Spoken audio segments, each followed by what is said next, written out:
Hi guys, good evening. Welcome back to part 2 of the reveal. And of course the transformation with Lisa and Sarah at the Bella Rouge Salon in Morristown, New Jersey.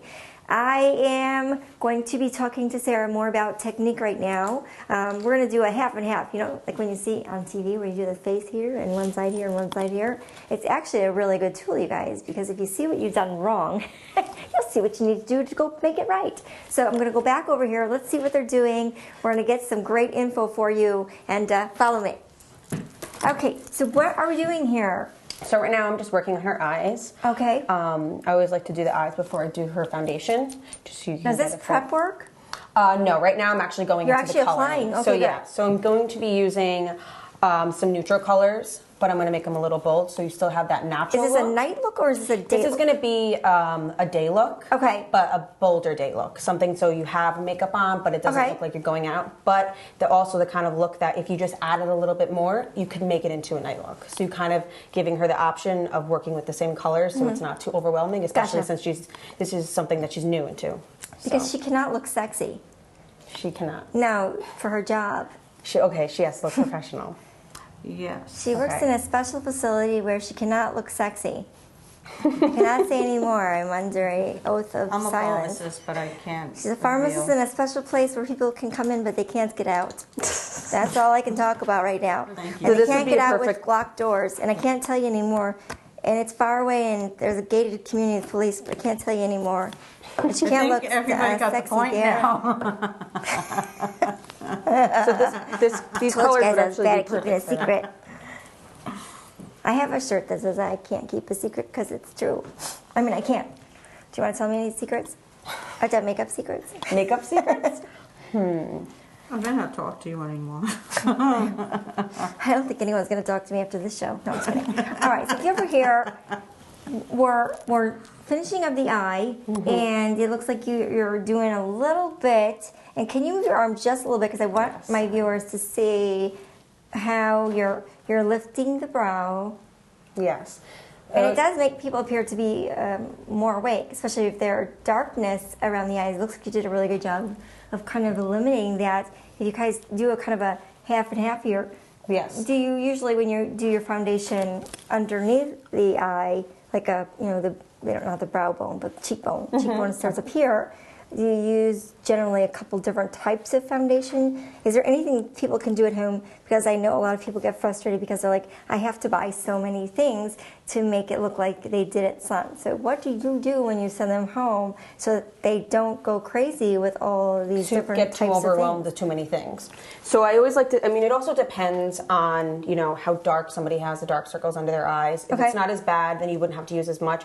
But in this case, if it's someone that does have really dark circles under their eyes, what I always like to do is start, like I was saying before, with hydration. So always a good eye cream under the eyes.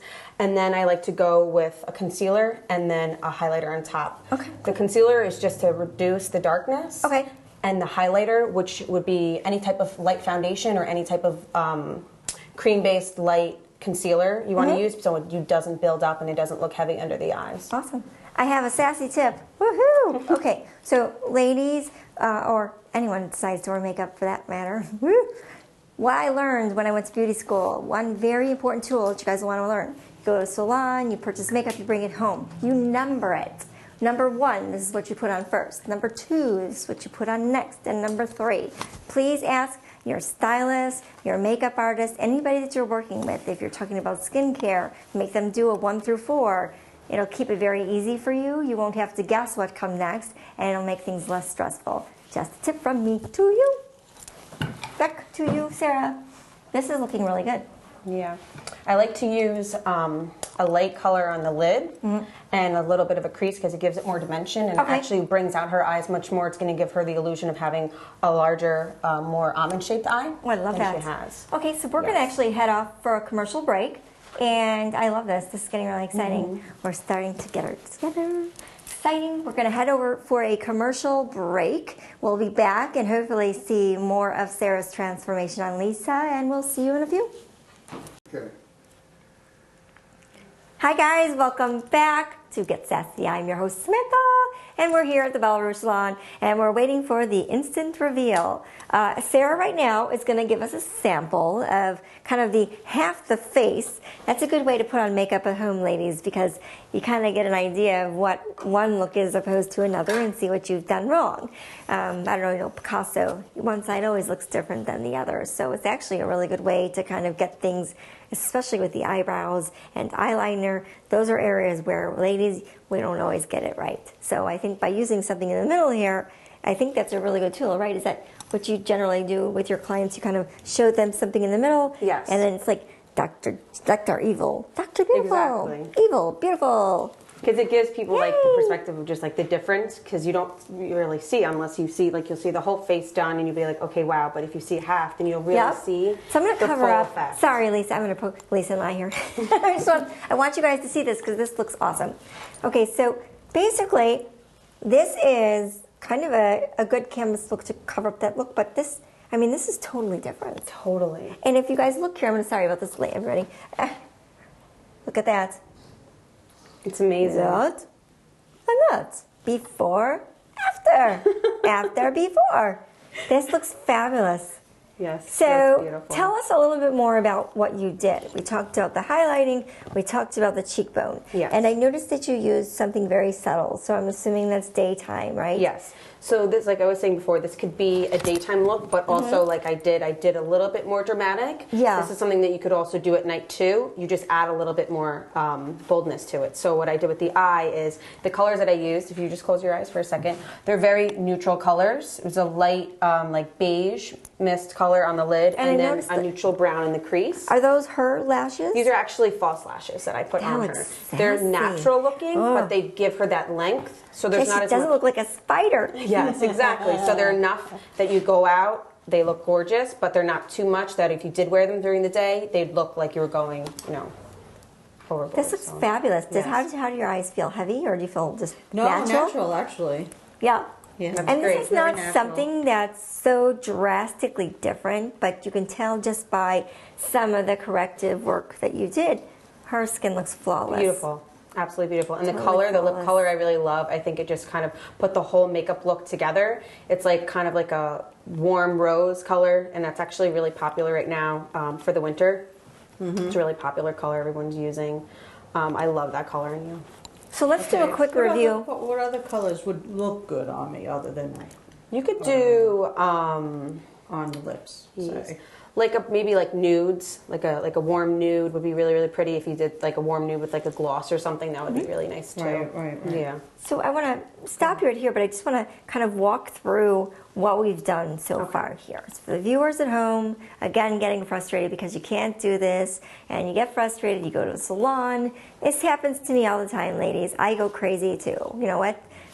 You can't create the same thing twice. So you go home and you do the best that you can, but this is why we have these instructional shows so that you can learn how to do it. It's very easy. Let's go back to first step. We got the skin ready for priming. Yes. We cleansed the skin. Yes. We used cream to calm down any type of skin disorder if you guys happen to have some sensitive skin in certain areas, around the nose, around the chin. Some people have it just in the cheek area. But you get the palette ready. Think of it as a palette. Next thing we did was we added foundation.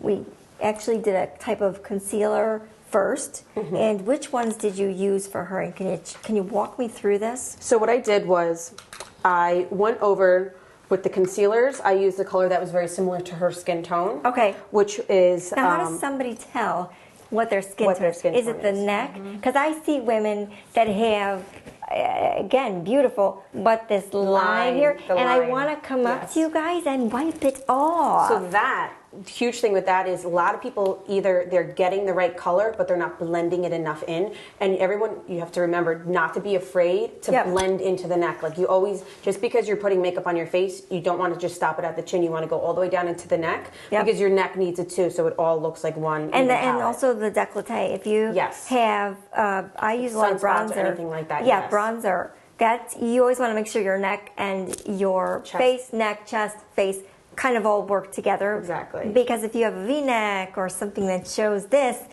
you're going to tell it's a lot of makeup. And makeup is Exactly. used for just to accentuate your already great features. Yes, exactly. So we used the palette, you used concealer, let's talk a little bit more about, I see a lot of women, they don't tend to prime. First they put the foundation on, they put lotion on. Lotion is a good thing, but do you suggest a primer first or just a lotion? Like which one? Is it a primer or is it a lotion? So you always want to moisturize first because you want to hydrate and protect your skin, and then the prime would be to prep the foundation. So it's like priming a wall when you're painting. You want to prime your skin first, so it's going to help smooth out any fine lines. It's actually going to make your foundation last longer, and it's going to give you that barrier between your moisturizer and your foundation. So a primer is an addition to Yes. it. So you would cleanse the skin, you would put moisturizer on, and then you would put your primer Yes, on. exactly. And do you put powder over the primer so that you get it ready for foundation?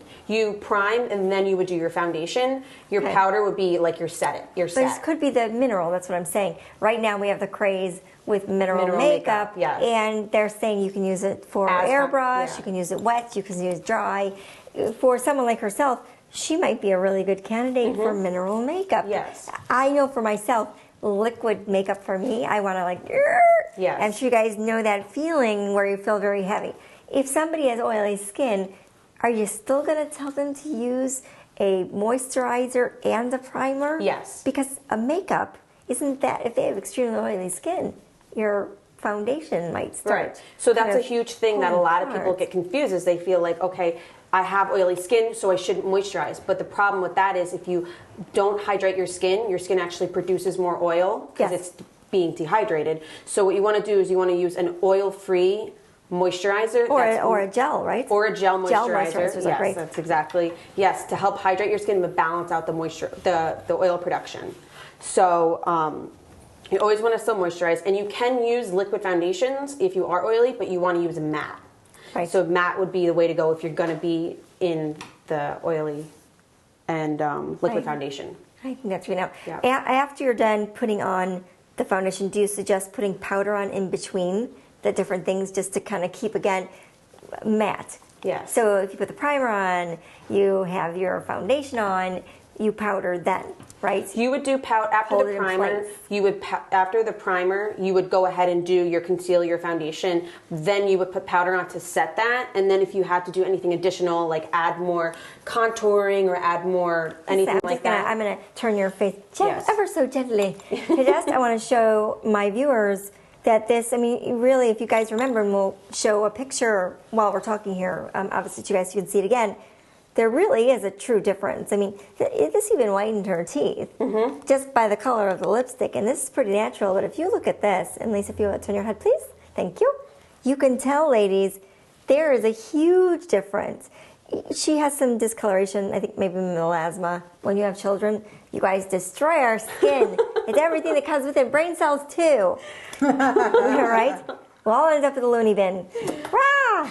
But this is, technically, she could wear this to work because it's not overdone, but it's just more of a very even, something very clean, exactly. And it doesn't appear to be very heavy at all. How long would this last for someone that's working during the day? Is it 8 hours? Again, makeup is very different today. I remember, gosh, in the 80s, you put foundation on, by the 4 hours into it, you'd want to pull it off your skin because it was so cakey and so heavy. But it's different now. Is there any advice that you have for people? Because I know, again, one of the biggest things that I talk about and I hear about and that I've worked with in past career is the oily skin problem. And I'm excited that we're in an era of mineral foundation and powder because it gives that feel of a liquid. Or people could actually turn it into liquid. So for ladies, if you have acne and different things, mineral makeup actually improves your skin. You can actually, there's a lot of brands you can wear at night now. Yep. You wear powder at night. That's very and, true.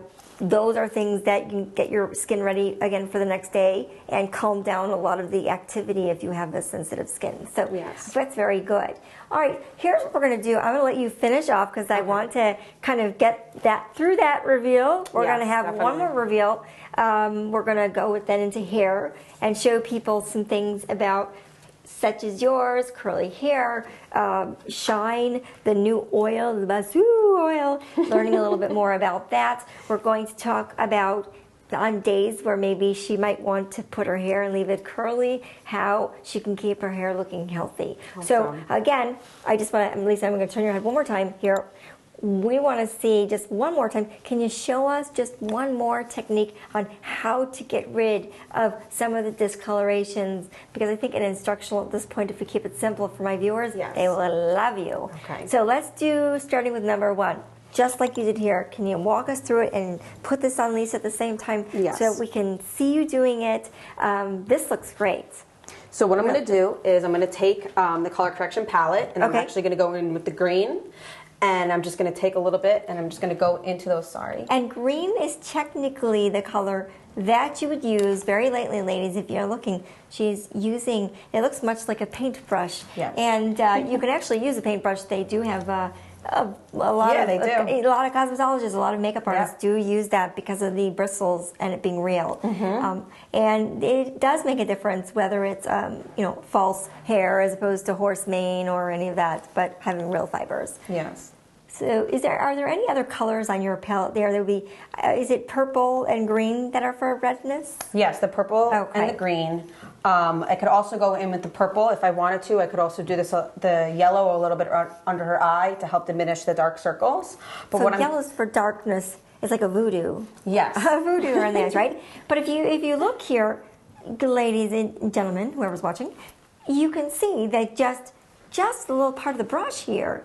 Yeah. It's like it's instantly gone. Exactly. And then what you're going to do is after you go over that with your color correction, you're going to go in with a concealer. Okay. So what I like to do is I like to take any of the concealers that I'm going to be using. Okay. I go under the eye and then I blend it all in because Now I don't you- want it to be too heavy. Now, when you blend it in, are you going to do the brush as well? Yes.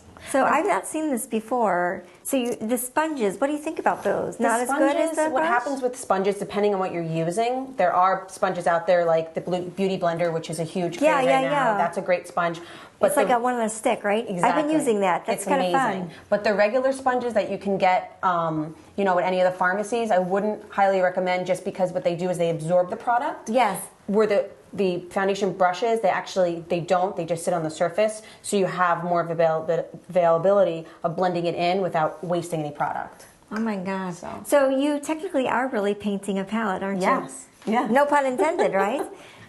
This is It's great. very true. And it's amazing how quickly these things go away. I mean, how long did this take you? Yeah, I mean, This is not rocket science. This exactly. is And really if you the just reality take a little bit of easy. time in the morning and go and just do these simple steps, it really does make a huge difference in the whole application of your foundation. It's exciting. Yeah. Well, I'm going to let you finish up here, and we're going to go in for another commercial break because once we show the reveal of her face, we're going to move on to the hair. And I know a lot of viewers, you guys, especially for those of you who have that big puff ball going on. Sorry, Lisa. We're going to talk about some great techniques. The Basu oil, which is actually really fun to say. Melissa was right. And we're going to talk about some looks that might be good for someone during the day. And then, of course, going into the evening. And again, we're going to do the half and half. So we'll be back in 5. And don't forget to stay where you are because the rest of the show is going to be something you don't want to miss. See you soon. Okay. Hi guys, welcome back to Get Sassy. Are you guys ready? Well, we're at the end of the show, and of course we're not done with the reveal, but I'm very excited to announce the new Lisa. And now, Mr. Cameraman, please put your lens on a fabulous palette here. This is quite a difference. I'd say For you, what is this like? Amazing. Amazing, right? Absolutely. And you really didn't use a lot here. Yeah. And it was very, very simple technique and looks very natural. This can be used during the day. Yeah, definitely. And she can certainly get away with it at night too. Like it's a versatile look a little bit, right? Yes. Which is nice because you just have to add a little bit more, make it a little bit more bold. But the colors are day and night.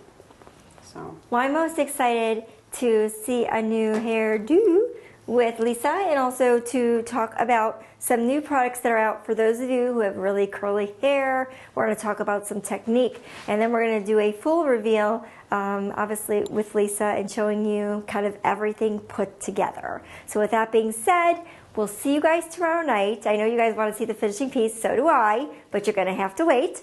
Have a good evening. I'll see you tomorrow night, rather. I can't even talk anymore. Tomorrow night at 10 o'clock. And I will see you. Get sassy. See you tomorrow night.